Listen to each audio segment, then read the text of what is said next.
Grace Millane was just 21 years old when she graduated university and went travelling the world. While spending time in New Zealand, she went on a Tinder date with one of the locals, an older man, but she trusted him. The two could be seen kissing in bars, cuddling and giggling into the night, but after that date, nobody ever heard from Grace Millane ever again. CCTV followed the couple as he took her back to his hotel room, but the next day when he leaves again, it's not with Grace, it's with a suitcase. Today we're talking about the case that shocked the world, the cruel and tragic murder of Grace Millane.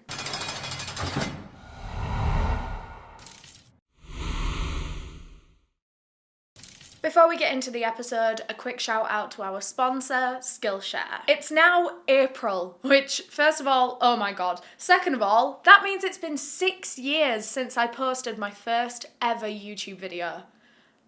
What? We've come a long way, haven't we? Bloody hell. I love that this is still my job and I'm always looking for ways to improve the content and keep delivering high quality pieces to you guys. And that's why I'm super thankful for Skillshare. I've used it in my career and in my personal life to develop so many different skills and just delve into my hobbies further as well. But the latest one I used to help me with my work life, and that was Real Productivity, How to Build Habits That Last by the YouTuber Thomas Frank. I've watched quite a lot of Thomas Frank's YouTube videos before, so when I saw this course, I was so excited. And through this course, he really teaches you how to set your productivity level in a sustainable way, because this is something that I do every single year. I work too hard and then I burn myself out and then I have to have a considerable amount of time off. And then, because I am rejuvenated by the time I come back, I work too hard and then I get myself in the same position again. Whereas this course helps you to set yourself at a healthy, sustainable level. Because as they say, one of the most productive things you can do is rest. So I love this course and all the other courses I've ever taken on Skillshare. I love it. It's the largest community of online learners. You can chat to other people that are taking the same courses as you, and you can even share your work at the end of it, which I imagine is so cute with like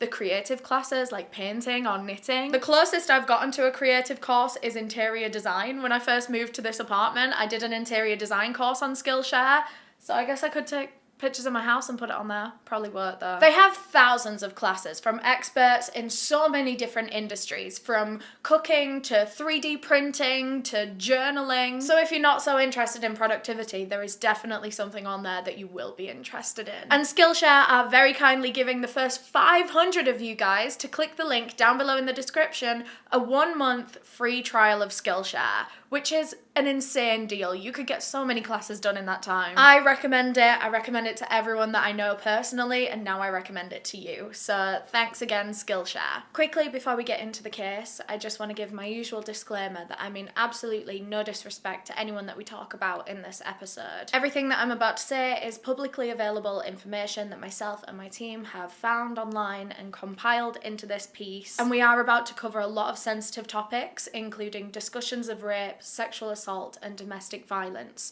So if that sounds too triggering or intense for you, I would click out of this episode now. Hopefully I'll get to see you another time with a different episode, but look after yourself in the meantime. While we make every effort to fact check our sources and make sure that all of our information is correct, no action should be taken in reliance upon the information in this episode. All opinions stated are mine and mine alone, and with that being said, let's get into the case of Grace Millane. This case actually takes place in December 2018 in New Zealand, but it actually starts out in Essex in the southeast of England when local girl Grace Millane decides she wants to go travel in the world. Grace was 21 at the time of this case, but she was born on December 2nd, 1996 to mum Gillian and dad David. She had 2 older brothers named Declan and Michael, and all 5 of them were a super happy family. Everything that we found on Grace's childhood and her upbringing was so positive. They had a really big family, given that her dad was one of 10 siblings.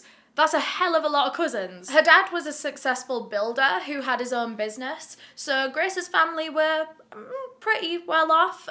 They lived in what they described to be their dream home. Grace was a very creative and outgoing person. She was incredibly talented at art. She loved painting and drawing, and lucky YouTube viewers, you get to see pictures of these on screen. There's loads of Grace's art online because she actually ran an Instagram account where she used to post photos of all of her different pieces called Art by Milane. And I guess I'll share this with you now, that the last photo that Grace ever posted on that Instagram account was a painting of a skull that she'd done, and the caption was, "Two can keep a secret if one of them is dead." An incredibly eerie foreshadowing of what was to come for Grace less than 2 months later when she went travelling the world. She'd just graduated from the University of Lincoln with a degree in advertising and marketing, and she was now ready to spread her wings and fly. Not that uni hadn't been an incredible experience for her, because it really had. She'd had a wonderful few years, making some lasting friendships and playing a lot of hockey. Grace loved hockey. She loved sports in general, but especially hockey. When she was in uni, she was a very active member of the Hockey Society. And when she graduated in 2018, Grace's heart was set on taking a gap year. And so in October, her parents dropped her off at the airport and off she went on her solo travel adventure. Solo backpacking trips like the one that Grace went on are very common. They're not for me, I will say. Like, living like a tortoise with everything you need on your back is not... It's not how I roll. I respect it, but just know that you won't ever catch me doing it. I need my hairdryer and a microwave at all times. I guess there's an appeal to going so far away from everything you know and figuring out how to live and communicate in foreign places. You would grow a lot as a person, wouldn't you? And you'd get to meet some really interesting people in all different walks of life, and that was one of the things that Grace was most excited for. She was a very social person. She loved making new friends. She got on with everyone she ever met, so she never worried about being able to make friends on this trip. She was really excited. So she flies out in the October, but she plans to be back in England for the following June because there was a family wedding. So all in all, she would be gone for about 9 months. So her first stop was in South America, Peru, to be more specific. She told her family that she was particularly excited about visiting the chocolate factories over there, because did you know that that part of the world produces half the world's chocolate? She also went to the ancient city of Machu Picchu, which is at the top of a trail that takes 5 days to climb. Again, not for me. But like, I kind of wish it was. I bet it was great to see those things, but 5 days of walking? Do you think they do an Uber? Do you think I could call an Uber to Machu Picchu? Grace joined a trekking group and she made so many good friends through that 5-day walk. And when they got to the very top, they all took a celebratory group photo together. But even though Grace was having an amazing time, she was making sure that she was still maintaining regular contact with the people at home, because her family missed her. Her dad said that they would hear from her every single day, whether that was a text message or a FaceTime or her sending some photos of whatever she'd been up to that day. And it was very comforting to hear from her so often, because everyone at home was a little bit worried for Grace. As exhilarating and enriching as this whole experience would be, we can't ignore that Grace was a young woman alone in a foreign country. Solo traveling as a woman can be so dangerous, and it requires a very high level of awareness. There are criminals and seedy people that will be specifically on the lookout for solo travelers, especially female solo travelers, because they don't know the area well and they would be easier to overpower or rob or rape. There are so many horror stories. And Grace was well aware of the dangers out there, but travellers, especially in groups like this, you know, like her hiking group, they tend to stick together and they have each other's backs, so she didn't worry too much. She had a great time in Peru, and after that it was time for the second leg of her trip in New Zealand, and that is where this case really begins. She landed in Auckland on November 20th, and she set out to explore the whole country, starting with the North Island. She was island hopping for a while. I don't really know what's up there, but I'm presuming beautiful beaches, that like white sand, you know, that white sand and the clear water, blue ass water. And because New Zealand is so far away from like all the other countries north of it, then you wouldn't be able to see anything. It'd just be water for as far as the eye can see. Sounds breathtaking. in my mind's eye. But anyway, after 10 days of exploring these like mini islands at the top, Grace was back in the city of Auckland on November 30th. She checked into Base Backpackers Hostel, which is a company that caters to travellers like Grace. They have locations all across Australia and New Zealand. And it's perfect for young people or just people looking to save money on their travels. These dorms have bunk beds in that you can book like a space, and they have a kitchen and laundry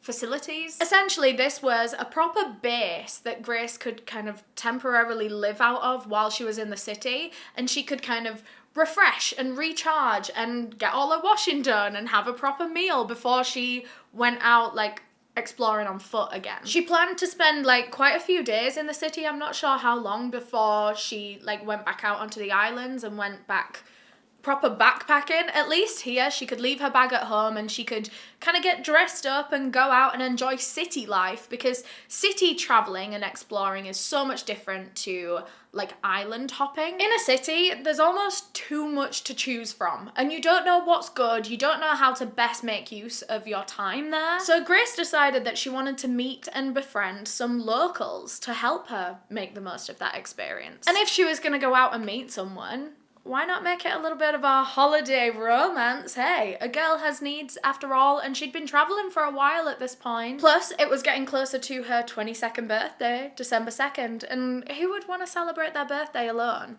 Well, probably some people, but that doesn't sound like Grace Millane, the social butterfly that her parents and her loved ones knew. So she turned to the dating apps, Tinder specifically, and we know that she'd had some like successful dating app meetups while she was in the UK, so she probably felt quite confident using it. But not everyone that uses those apps has good intentions, and Grace was sadly about to find that out for herself. On November 30th, she matches with a man on Tinder, and the next day, on her birthday eve, she goes out on a date with him. And forgive me if I'm wrong on this, I've never personally met up with someone from a dating app, but is that not a pretty fast turnaround?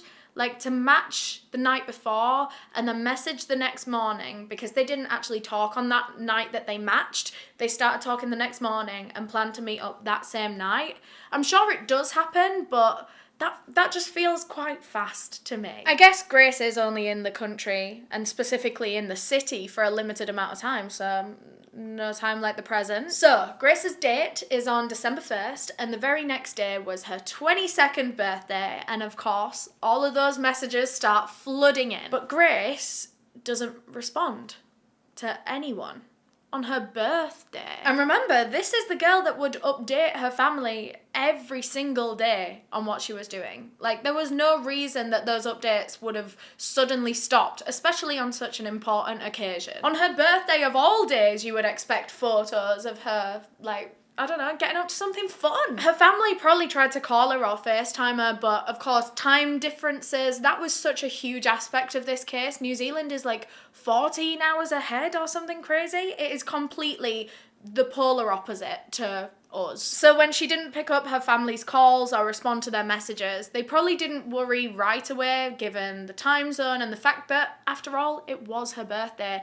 And they hoped that, honestly, she was out there enjoying her time too much to message people back. Her family probably tried to call her or FaceTime her, but I guess with the time differences, if she didn't pick up, they wouldn't have gotten worried straight away, would they? After all, it was her birthday, so there was no rush for her to communicate with anyone, really. She could go out and enjoy celebrating the big 22, Taylor Swift style. People understood that replying to her birthday messages might have just slipped her mind, but the longer this silence went on, the more everyone was starting to panic, because this wasn't like their Grace. December 3rd rolled around, and her family were panicking even more, because when they woke up that morning, Grace still hadn't gotten back to her birthday messages. At that point, it didn't seem like she was just too busy to respond. Her family grew more and more worried, trying to contact everyone they can, trying to contact Grace, but with nothing working. Finally, on December 4th, they submitted a missing persons report to the city of Auckland, on the other side of the world. Grace's case shot to the top of police's priority list, given that she was a young woman, solo travelling in a foreign country,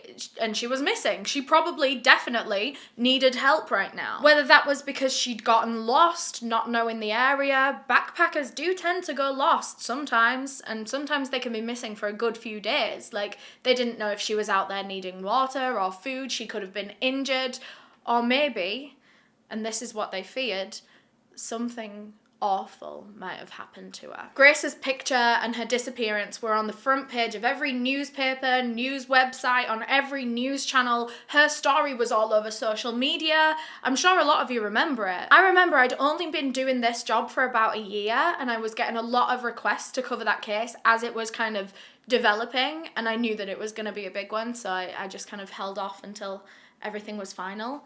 And here we are now. Oh my god, 5 years later. Nearly 6. This year would be the 6th anniversary in December. 2 or 3 days into the investigation, on December 7th, Grace's father, David Millane, flew into New Zealand. Well, he arrived in New Zealand, because it's a whole, over 24 hours of travel from Britain to Auckland. Her father joined the police to make a public appeal for Grace's safe return. He was begging people to think back to that night on December 1st, just in case they saw anything or knew anything that they didn't think of at the time, and maybe it could help to bring Grace back. And New Zealand actually has insanely low crime rates. It was actually ranked the 4th safest country in the world in 2023. Everyone was just shocked to their core that a woman could just vanish like this from the middle of a city. This kind of thing just didn't really happen, especially in New Zealand. But luckily, Auckland has a lot of CCTV, and as we go on, you'll see that CCTV is such a huge part of this case. Police first checked the cameras at Base Backpackers, you know, the hostel that Grace had been staying in, and they do have footage of her leaving there for the very last time in the evening of December 1st when she goes out for her date. But the camera never sees Grace return home. So the search for other CCTV footage of the rest of her night was underway, while some other police officers were searching through Grace's social media profiles to see if there was anything of interest. And there was a very interesting revelation, actually, that on the night that she disappeared, the night that she was last seen, there was a new comment left on her profile photo on Facebook. It was from a man named Jesse Kempson, and he wrote, "Beautiful, very radiant." And it was the timing of this compliment that really interested police, literally on the night that she's never seen again, and there's this, I don't know, this guy? I don't know. So they click on his profile just to have a look at who he is, and he looks a little bit older than Grace, and his profile said that he was based in Auckland. So police theorised that this is probably a friend that she'd met while she was backpacking or whatever. Maybe he had something to do with her disappearance, or maybe he didn't, but police thought that he could help them in their investigation either way. So, on December 5th, police call Jesse and leave him a message saying,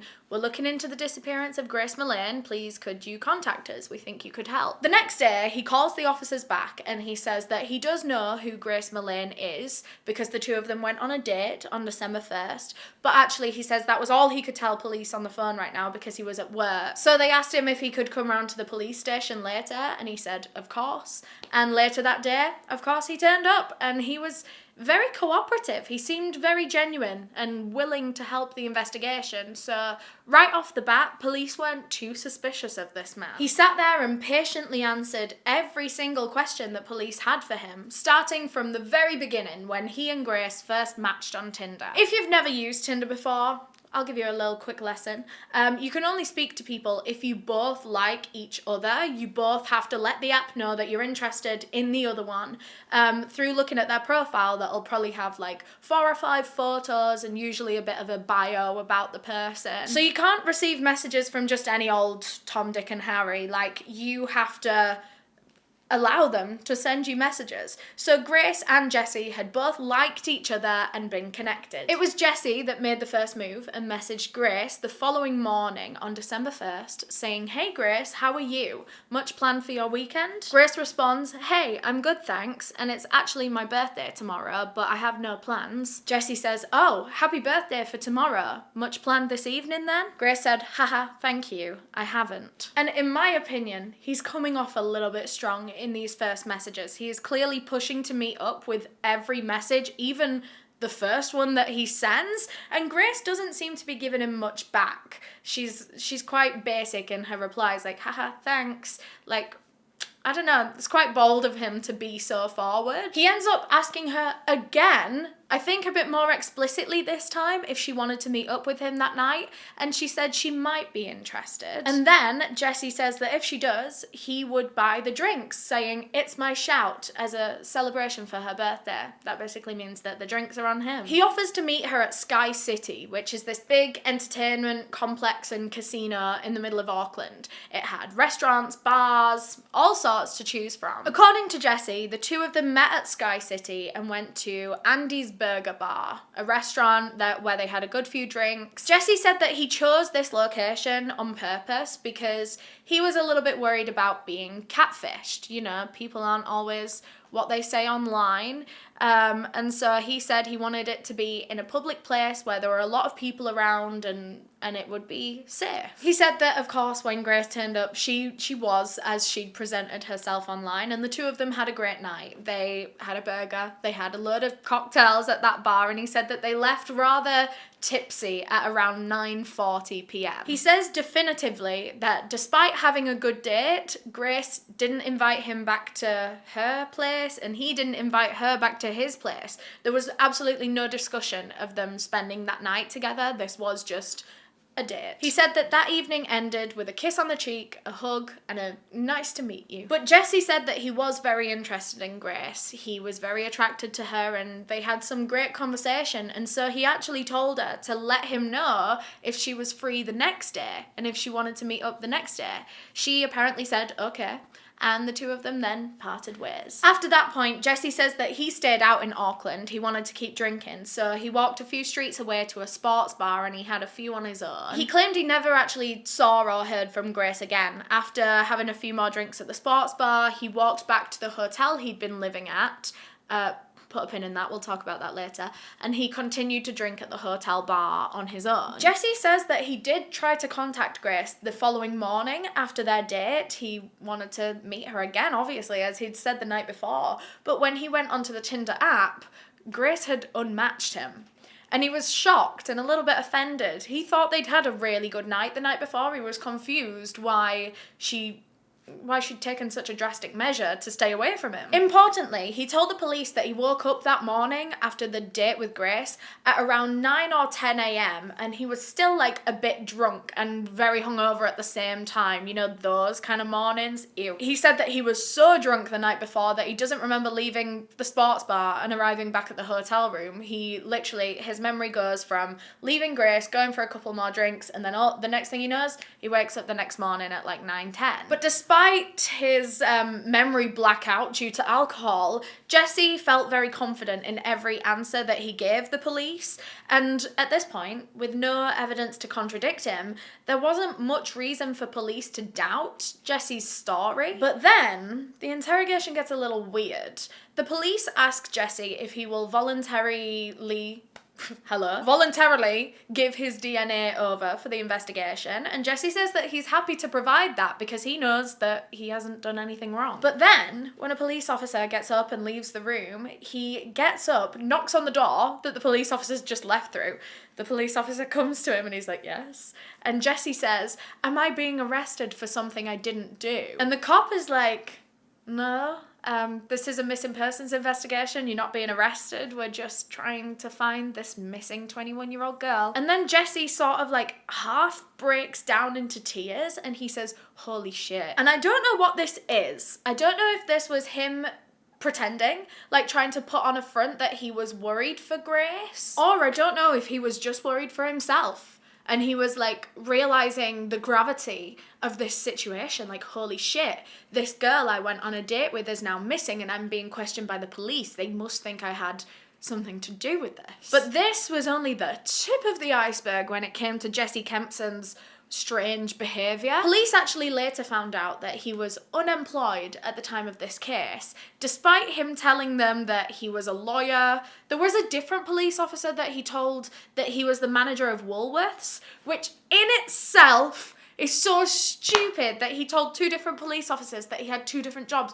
Of course they're going to figure out that you're a liar. But I actually don't think that came to the surface at the time of this case. I think that was just something they realised in retrospect with I think it was brought up at court time. At this point in time, Jesse Kempson gave police no reason to doubt him or question his intentions. But he was just like a serial con man and liar and dosser. He barely ever had a job. He was just always taking money off of other people or on social security checks so that he could get drunk all day. He had quite a problem with alcohol. But he did actually have a job quite recent to this case that he had been sacked from around the time that he met Grace, because he was actually a call center guy, like a salesman over the phone, and his company found out that he had been calling up his own mobile phone saying that he'd gotten a sale.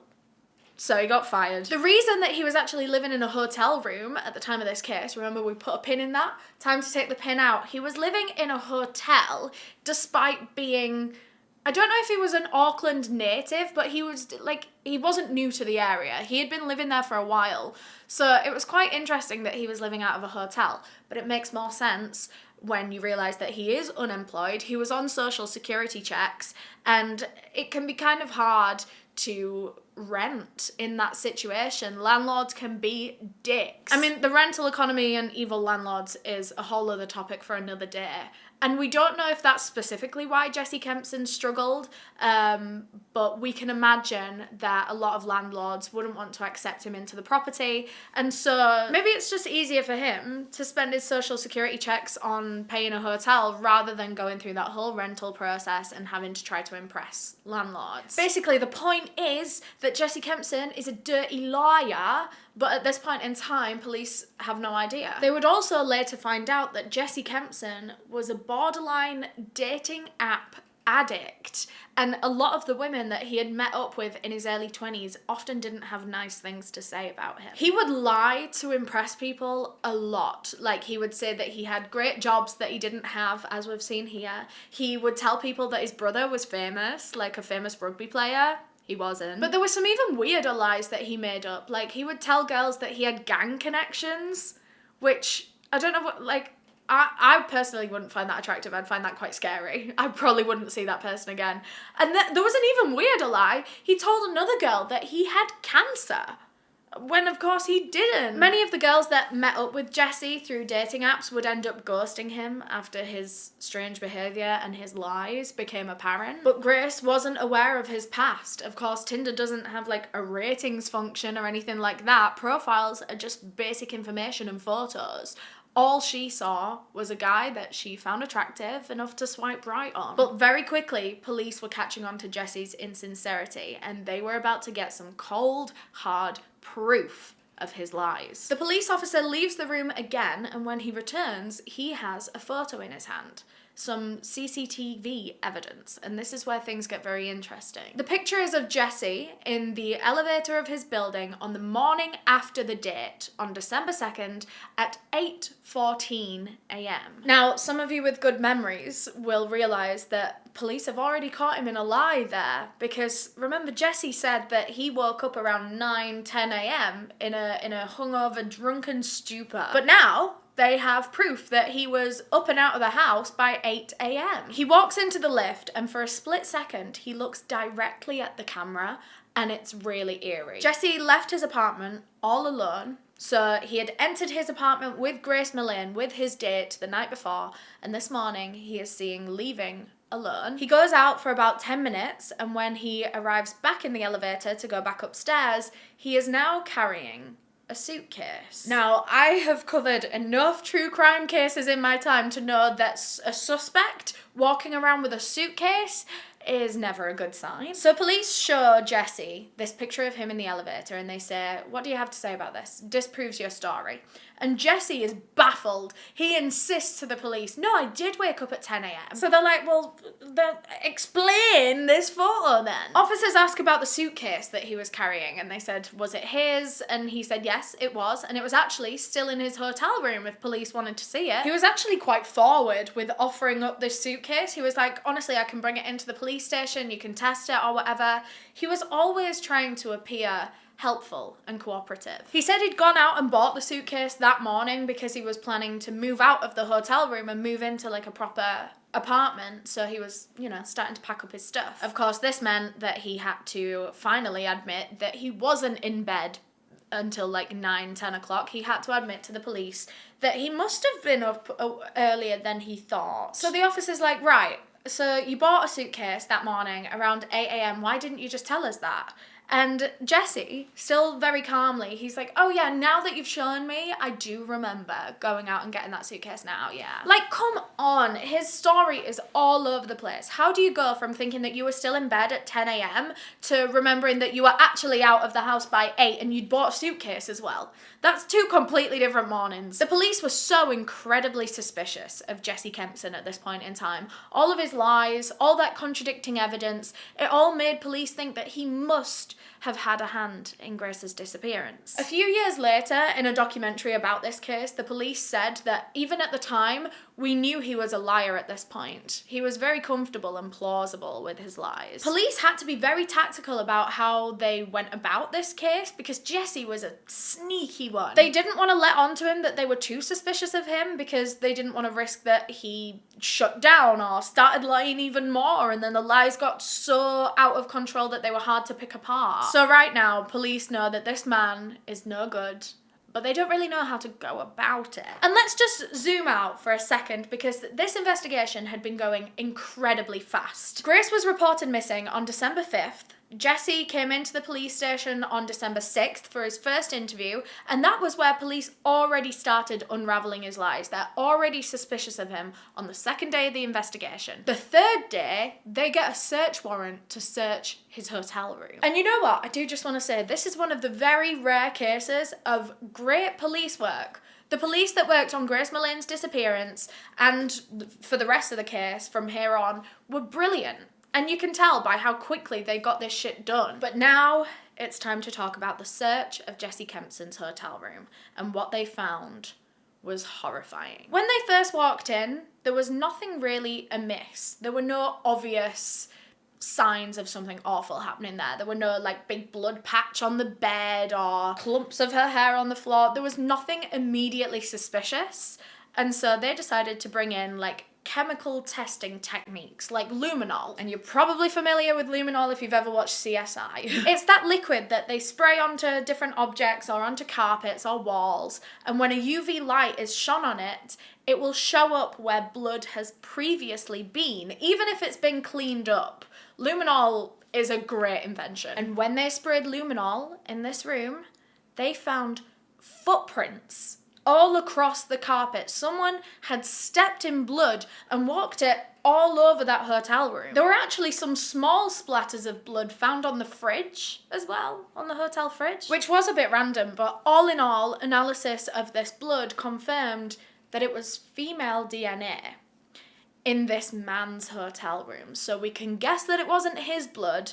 The tests obviously couldn't go much further than that because all the blood had actually been cleaned up. We only know that it was there because of luminol. So it's not like they could take a sample of it and do some DNA tests. All they were gonna know is that it was female blood. And of course, while they couldn't confirm or say for certain that it was Grace's blood, it certainly looked like it. So after this discovery, bear in mind it's only 2 days after his first interview, Jesse Kempson is arrested now on suspicion of Grace's murder, and he's brought back to the police station for another interrogation. It's now 6:10 p.m, Saturday the 8th of December, a whole week since Grace Millene disappeared. Almost exactly a whole week. And in his second interview, Jesse knows that he can't hide from police anymore. Blood evidence was found in his hotel room, and he was going to need to give police some sort of explanation. And this is when he finally admits that Grace had come back to his hotel room after the date and something had gone terribly wrong. Now that he was being truthful with police, he started from the very beginning again, because obviously they hadn't parted ways after Andy's Burger Bar. He hadn't gone to a sports bar by himself. He had to tell them from the very beginning. They'd gone to Andy's Burger Bar, had a good few drinks, left a little bit tipsy, and then they went to a Mexican restaurant, had a couple more drinks there. They went to another bar, I think it was like a blues bar, had more drinks there. And there's CCTV footage of the two of them in each of these locations, and they are all over each other. They look like they're having a really good date. The two of them have their arms around each other, they're like leaning on each other in the bar, they're kissing a lot. It's like PDA City. And you know what? Grace looks really happy. She is leaning all the way into him. His arms are all the way around her. You can tell that she trusts this man and she felt safe with him. She felt safe enough to be in his arms. And it was actually around this point in the date, when they'd gone to a couple of places, that Grace texted one of her friends who knew already that she was going on a date with this New Zealand boy. And she texts this friend saying, I click with him so well. And she does look really excited on the CCTV. She's always smiling. She's giggling. The two of them, as I say, look to be having a really good time. The vibes look really good. So what the fuck happened? After texting the friend saying that they clicked so well, she said, I'll let you know what happens tomorrow. Which is just so fucking sad, man. That is the last time her friends ever heard from her. And she sounded so excited. Once Grace and Jesse are done at the final bar, they leave and they head towards his hotel. And they're all over each other, again, in the footage of them leaving. They're like leaning on each other. And on the short walk back to Jesse's hotel, he has his arm all the way around Grace the whole entire time. And by the time they walk through the lobby of his hotel, I mean, it was only a few minute walk, but they were caught on CCTV again there, and Grace is actually holding his hand. He has his arm all the way around her shoulder and she's holding onto his hand, and it looks so sweet. Well, she looks so sweet. She's looking up at him, smiling, enjoying his company. She looks enamored with this man. But little does she know that she can't trust him. It's always so horrifying to see when there's actual footage caught of people's last moments. Grace had absolutely no idea what she was walking into. When the two of them get in the lift and travel up to the 3rd floor together, we see the last recorded footage of 21-year-old Grace Mullane. She is never seen leaving that apartment ever again. But before we get too ahead of ourselves, let's talk about what Jesse said happened once they got into the hotel room. He said that they started kissing, things were getting a little bit steamy, and then Grace brought up 50 Shades of Grey, which is one of the most famous books ever, maybe? Well, it was a trilogy, an erotic romance trilogy that was made into 3 movies. The stories follow a young woman that meets this kind of like older, dark, handsome, mysterious man who has some very specific interests in the bedroom. He basically gets her into BDSM. I mean, I've never read the books or watched the movies, but like, I'm sure we all know the premise of 50 Shades of Grey. And apparently, Grace brought up this movie, this book in the moment, and said that she was interested in doing all of that kinky stuff like they do in the movie. So they start having sex, and this is a quote from Jesse. He said, "At first it was just normal. It was very placid. And then she asked me if we could get into bondage, and she started biting, and then she asked me to bite her, and so I did. I stopped at first and said, is this something you really want to do? And she said, we're in the moment, let's just go with it. I said, I'm new to all that sort of stuff." Jesse said that the two of them engaged in more violent sex, those were his words. He said that Grace asked him to pin her arms down and to squeeze them tighter, and then, according to Jesse, Grace asked him to choke her. Now, this is where it all becomes quite tricky to talk about, because we obviously don't know if that was true. No one else was in the bedroom with them at that point in time. We can only go off of the words of a man who has already been proven to be a liar. Keep that in mind. But it could have been true. Grace might have asked for bondage or to be choked or both. The point is, it doesn't matter. As long as both parties consent, then, you know, whatever you choose to do in the bedroom is up to you. But I think it's important for us to establish what choking in a BDSM sense really is. Because it's not just completely crushing someone's neck and like, I don't know. It's more than just grabbing hold of something and squeezing, isn't it? The aim of choking during sex is to cut off, like, some of the blood supply to the brain. I mean, maybe cutting off some of the air supply as well, maybe the gasping for breath adds to it for some people. But I think the main gist of it is to cut off the blood supply. That's why they say press like here and here, is it? Because it gives you that kind of like dizzy, woozy, lightheaded feeling like you get when you stand up too fast sometimes. I know it all too well. Anemia girly right here. I nearly said Armenia. But basically, some people like getting this lightheaded feeling during sex. Sometimes like the lack of air is part of it. I suppose that's a very like individual case by case basis. Whatever each person individually likes. But to do it safely and responsibly, you should always have like a safe word or like a tapping out system. That's basically like if you don't want a safe word, you can do it through taps instead. You could do like means stop. My point is that there is a line. Consensual choking is in absolutely no way the same as violent strangulation that would lead to murder.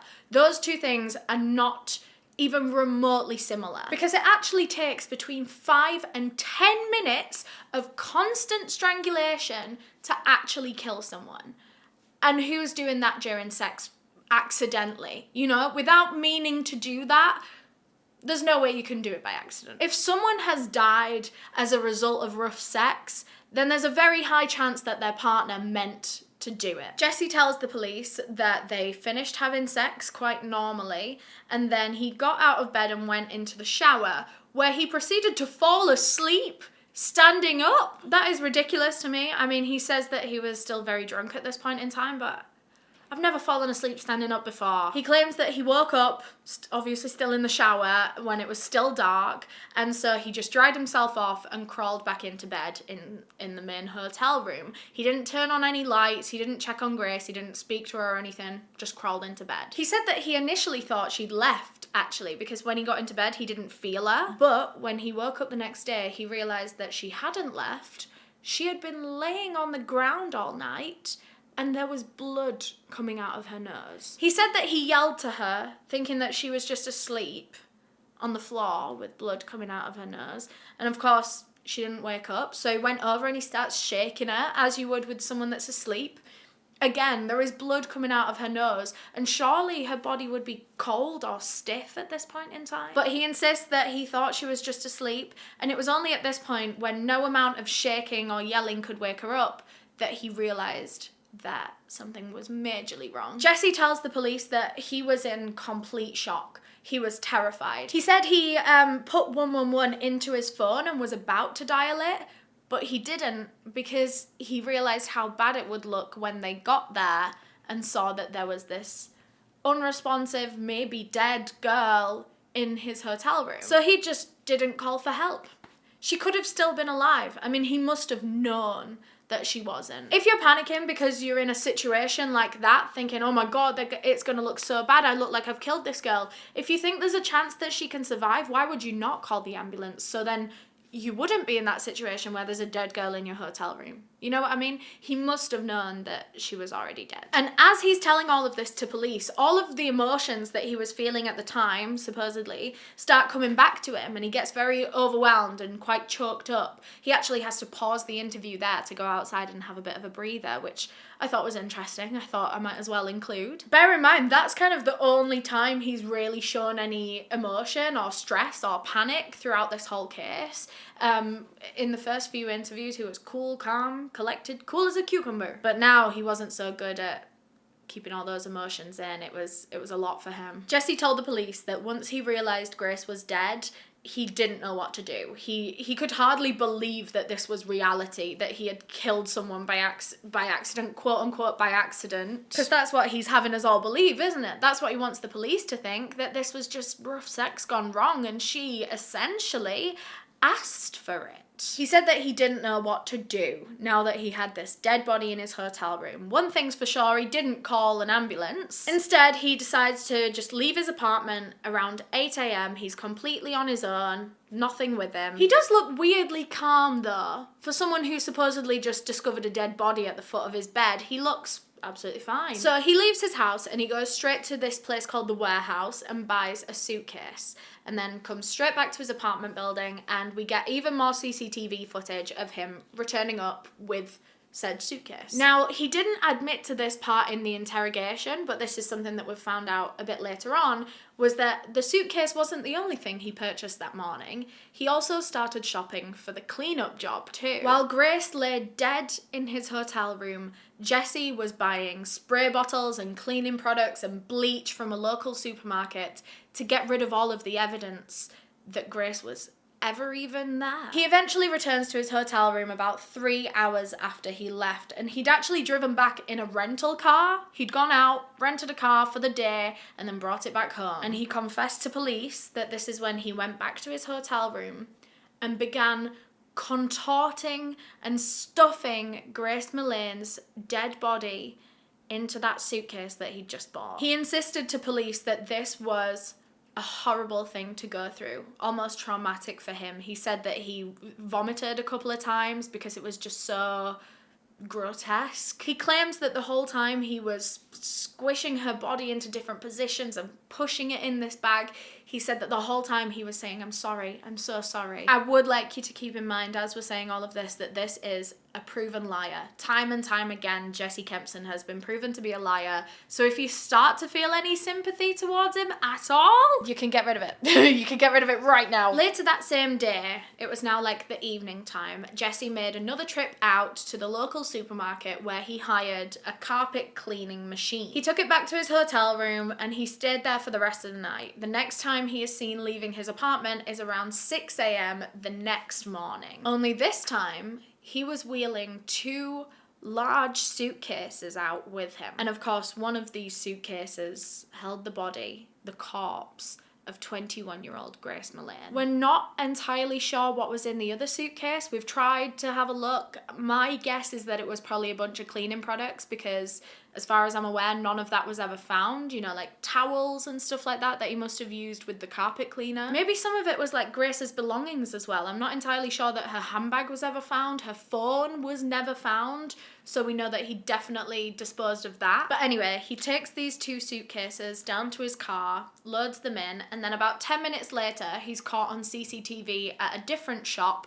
Now he's buying a spade. The next time Jesse is picked up on camera, it's 3 hours after that. He's back at his hotel room now, and for some reason, he's barefoot. My guess is that the shoes were probably covered in mud. This man just went out and bought a spade and was gone for 3 hours with those suitcases, and then he comes back with no shoes on. Covered in mud, maybe? In fact, I think he was wearing a whole different outfit when he was seen again, just no shoes. And he had gone out and got a whole outfit dry cleaned earlier that day. Probably all of the clothes were covered in mud. Police also found a chunk of CCTV footage, I think a bit later on, but I'm going to talk about this here. They found CCTV footage from a self-service car cleaning thing just a few blocks away. Jesse had taken his rental car there and was caught on cameras hosing a load of mud off it before he returned it later that day. And throughout every single bit of CCTV footage of this man doing his murder cleanup job, he looks so calm. He never for one moment looks panicked or stressed or worried. He's not pacing around or rubbing his hands. This guy doesn't give a fuck. But ironically, it seems that the only thing that he didn't plan for was all of that CCTV footage. He'd done everything from hiring a rental car to buying a suitcase to all this kind of shit, forgetting that it was all caught on cameras. And with all of that, 26-year-old Jesse Kempson was charged with the murder of Grace Millane. It doesn't seem like he was very resistant to the charge. He went quite easily with police. I guess at this point, what can you do? What can you argue against when there's pictures of you on every single part of your cleanup journey? Cleanup journey? Did I mean cleanup job? On his cleanup journey. One day after he was charged, Jesse quite freely took the police to where he had buried Grace Millane's body, still inside the suitcase. He'd driven her body out to the Waitakere Ranges, which is a beautiful, scenic, like hiking trail, but there were a lot of bushes, a lot of places to hide. He knew that he could probably take these suitcases there and dig holes as deep as he needed to without being seen by anyone. And this was actually quite away from where Grace had disappeared from in the centre of Auckland. This was about 32 kilometres out. Police spent the day digging up this suitcase, and with that, they finally had the body of Grace Millane, and this was about to offer a lot more evidence than Jessie was offering. We'll get back into her autopsy a little bit later on in this episode, but for now I want to let you know that her remains were eventually flown back to the UK, where on January 10th, 2019, her family were able to lay her to rest. Jesse Kempson displayed so many tendencies of a cold, calculated sociopath in the way that he went about this, especially the way that he disposed of Grace's body and all of the evidence. He really thought he'd covered every angle. For example, when he returned to his apartment on the day that he had buried Grace's body, so remember, he leaves his apartment with 2 suitcases that we can assume had Grace's body in and probably a bunch of cleanup materials. He goes out, and then way later that evening, when he's obviously done the horrible thing, he returns and is seen on the CCTV footage going back up to his room with 2 suitcases again. But how could that be? Because Grace's body was buried inside one of the suitcases. Where did he get this other suitcase from? Well, it turns out he'd only gone out and bought another one. He had gone to that same store and bought the exact same suitcase 2 days in a row so that he could do this. So that he would be seen on CCTV returning with the same suitcase, quote unquote, same suitcase that he left with. He hoped that that would quell any suspicions. But all it did in the end, when it was exposed, all it did was make him look like an absolute sociopath. And now it makes so much sense why he was offering his suitcase up to police so much. He was like, honestly, if you want to search it, I'll bring it down, like you can test it. And police were a bit like, it's all right, mate, we don't want your suitcase. It makes sense. It was brand new. It had never even been in the same room as Grace Millane, so of course he knew that they weren't going to find anything in there. He really thought he was going to get away with this, didn't he?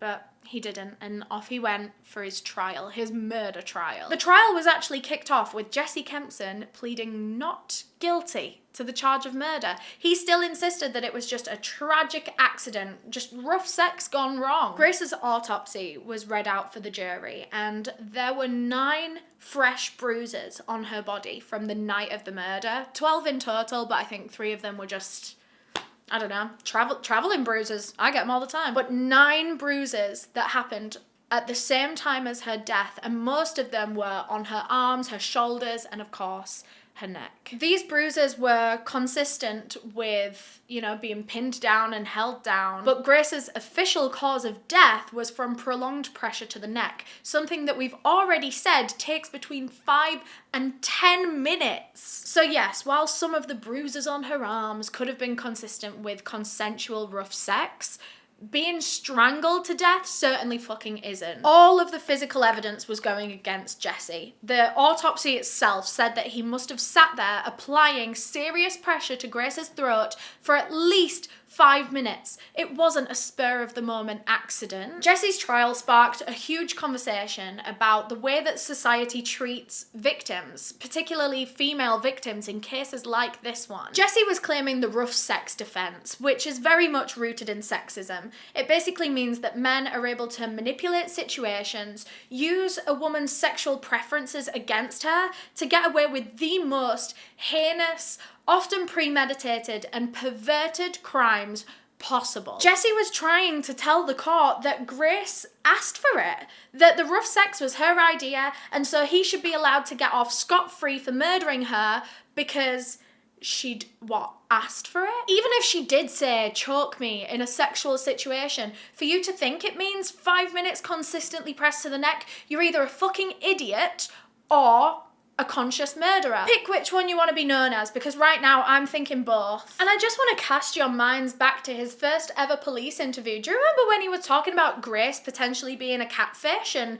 wanting to meet up in public so that he was safe? The whole time he's implying that Grace is the dangerous one. He could be potentially a victim. She's a predator. He is the one that ended up murdering her. That whole time that he's giving this spiel to police about how she could have been unsafe, he had the knowledge that he had murdered her. He was the predator. He had strangled her to death and then contorted, squished her corpse into a suitcase and then buried it out in the middle of the woods, hoping that no one ever found it. He then went and sat in that police station with all of that knowledge, with all of those memories, with all of those still images in his brain of Grace's dead body. He sat there and said, that she could have been a predator and that he was in danger that night and that he needed to be careful. How sick and twisted is that? It's so scary to see how lawyers still use this rough sex defense and how juries still buy into this idea that somehow a woman can consent to being strangled to death. No woman has ever consented to being murdered when she has asked her partner to choke her. The court had been told by Jesse's lawyers that Grace was very much into BDSM. She'd used BDSM hookup apps in the past, one called Whippler, and she'd met up with some guys and said on there that she was interested in various fetishes. They even brought in Grace's ex-boyfriend as a character witness who sat there and said that they had engaged in BDSM sex before, they'd used safe words in the past, but again, I would like to reiterate, her previous sexual activity and her preferences have absolutely nothing to do with this man choosing to murder her. For you to still be there applying pressure at that point, when clearly the person that you're doing this to cannot consent, they've passed out, they're not in it anymore, you must know what you're doing at that point in time. I mean, I'm not gonna lie, I don't believe Jesse's story at all. There's a part of me that wonders if they ever even got round to having sex that night, because obviously Jesse has lied about absolutely everything, so I personally don't believe pretty much anything he said. As far as we're aware, he could have murdered her within seconds of getting her inside of that hotel room. But let's just take his story at face value. He, choked her too hard and it was rough sex gone wrong. If Jesse Kempson was willing to take the risk of Grace dying because he wanted to strangle her for a prolonged period of time during sex, then he should be guilty of murder.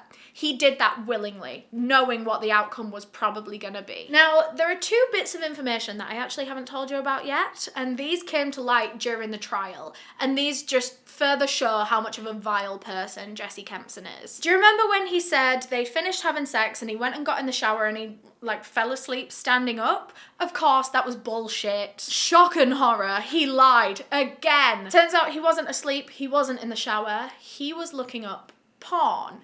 And not just any porn, violent, disturbing, grotesque, should never be seen by human eyes kind of porn. After he had just murdered this innocent young woman, he wasn't distressed or upset like you would expect. He was horny and going to look up porn. And like I said, not just any porn. Some of the porn he was looking up was scat porn. And if you're not aware of what that is, I'm really sorry, but I'm about to make you aware. It's shit porn. It's people messing with human feces. You know when people are into shitting on each other's chest? And I don't want to kink shame, I'm not going to kink shame, but I am going to say be careful because there's a lot of bacteria in feces. Please be careful, guys. But let's take it back to the point in the fact that he was sexually aroused after murdering Grace, which I believe he did very willingly and excitedly. I think he got a lot of pleasure out of murdering Grace and then wanted to go pleasure himself while watching people shit on each other. It just gets weirder. After that, it gets even worse. Jesse proceeded to take 7 photos of Grace, and these have been described as intimate photos in the court trial, and we can imagine that intimate means naked, which again makes me think that he got some sort of sexual gratification out of doing this to Grace. He's taking photos almost like trophies, something to look back on. If he did get away with this murder, who knows what he would use those photos for. He probably planned on using them the way that he watches people shit on each other. At the same time he was searching up that porn, Jesse had also done a search for the Waitakere Ranges, which is where he ended up burying Grace's body. He probably already knew of their existence, he might have even been there a few times, he did live in the area.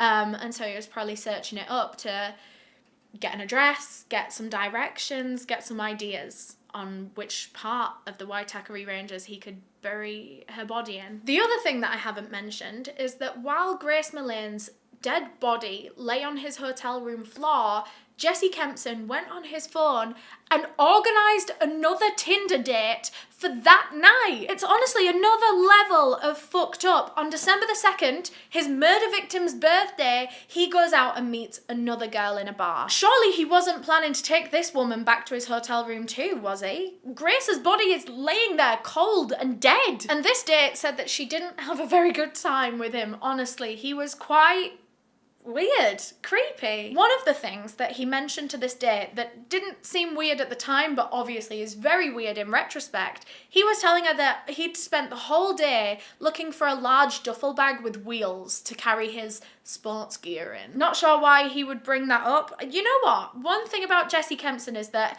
he likes kind of putting his foot in it a bit, doesn't he? I think on this date, he was kind of like trying to relive the murder that he'd just committed last night, and he was like hinting to it in little ways. He wasn't majorly giving it away, but he was saying things like a lot of his friends were police officers. Lie number one. Well, lie number 700 at this point. A lot of his friends were police officers, and he was telling this woman that they were having a lot of issues at the moment because they were having to recover a lot of dead bodies and a lot of missing hikers from the Waitakere Ranges. And he makes another comment that shows that he's clearly been doing his research when it comes to like homicide investigations. He told this woman that police dogs are unable to sniff out buried bodies if they're buried further than 4 feet deep. Should we just remind ourselves that this is a first date? What the fuck are you talking about? Dead bodies and burying dead bodies for a first date? I feel like the only person in the whole entire world that would impress is a true crime content creator. And even then, I'm running away. That's really scary. Like I said, this woman had a terrible time with Jesse Kempson. She said that he was really weird and really tense. His energy just like made her feel uncomfortable. So much so that she actually lied to him as they were leaving the restaurant about where she'd parked her car, because he was planning on going one way and she actually had to go the same way. So she was like, oh no, my car's parked on the other end. So they could actually part ways there, so he wouldn't have to walk her to her car. Bear in mind that after leaving that date, he then went and loaded Grace's corpse into his rental car and buried her body in the exact location that he'd just been telling his date all about. Thankfully, Jesse's trial led to a murder conviction. Even though he was pleading not guilty, he got done for murder. He showed absolutely no emotion as his sentence was read out. Life in prison with a minimum of 17 years. After his sentencing, it was found that Grace wasn't the only girl that Jesse had terrorized. He actually had a long history of being violent towards women that all came out now that he was locked away for good. There were a lot of women that crawled out of the woodwork saying that they had had experiences with him and they only now felt safe and comfortable enough to be vocal about them and to tell the police. A lot of these women had been keeping it in for a long time because they were worried of what Jesse Kempson was capable of. And now those worries had been confirmed that he could have murdered them. There was one case about 8 months before the date with Grace where he had met another British backpacker from Tinder. Exactly how things went with Grace. He invited this girl out for drinks and then they went back to his hotel room for another drink. And at this point, the girl refuses sex. He must have come on to her and she said no, and he wasn't having it. So he proceeded to rape her. There was another girl that came out who said that she was Jesse's ex-girlfriend from 2017. The two of them had lived together for a while and he was so incredibly abusive with her. He would rape her often. He would subject her to violent assaults, chase her around the house with a knife. He would hold a knife to her throat. The abuse actually got so out of control that at one point he was telling her that he had been sent by the CIA to kill her. What? This ex-girlfriend said that Jesse just needed power and control at all times, and when he didn't have it, that was when he would become violent. She said that she had a lot of experiences with him holding her throat so tight during sex that she would pass out. He would do it for way too long and she would tell him that she didn't like it, but he would keep doing it. She believed that whenever he would do things like this, hold a knife to her throat or press her throat so hard that she passed out, he was just trying to remind her of the power that he had over her. He could kill her at any moment if he wanted to. This ex-girlfriend actually has a theory that maybe Grace Millane went back to his hotel room, but then said no to sex. Because it seems very in keeping with Jesse's character to completely lose his shit and go violent whenever he's told no. If one good thing did come out of this case, it's that in 2020, England and Wales finally ruled that rough sex legally could not be considered a defence to a violent crime. There's since been a charity set up in Grace's memory named Love Grace, and the whole idea is that they accept donated handbags and they fill them with essentials for women in need. We'll leave the link in the description of this episode for you to check out. Of course, you can donate physical items, but another thing that I love about this whole system is that they have an Amazon wish list where they've put up like different items that they need, so moisturizers or wipes or makeup remover for these women, and you can go on and purchase them and they'll be sent straight to the charity, which I think is amazing. So please, if you can, do check out the charity Love Grace. And that is all we have for this case. Thank you so much for watching. And thanks again to Skillshare for sponsoring this episode. Remember, the first 500 of you guys to click the link in the description will get a 1-month free trial. There's honestly so much to learn on Skillshare. It'd be a wasted opportunity if you weren't one of those 500. So go, click it. But yeah, thank you so much for watching this video. If you enjoyed, please leave a thumbs up down below. I can't get that thumb out. Please leave a thumbs up down below. You can watch another video on my channel. There should be one on screen right now. Or if you want to subscribe, click the little circle with my face in. We post new content every single week, whether it's true crime like this one or Freaky Friday, which is our other freaky, creepy things series. But yeah, thanks so much for watching and I'll see you in the next one. Bye.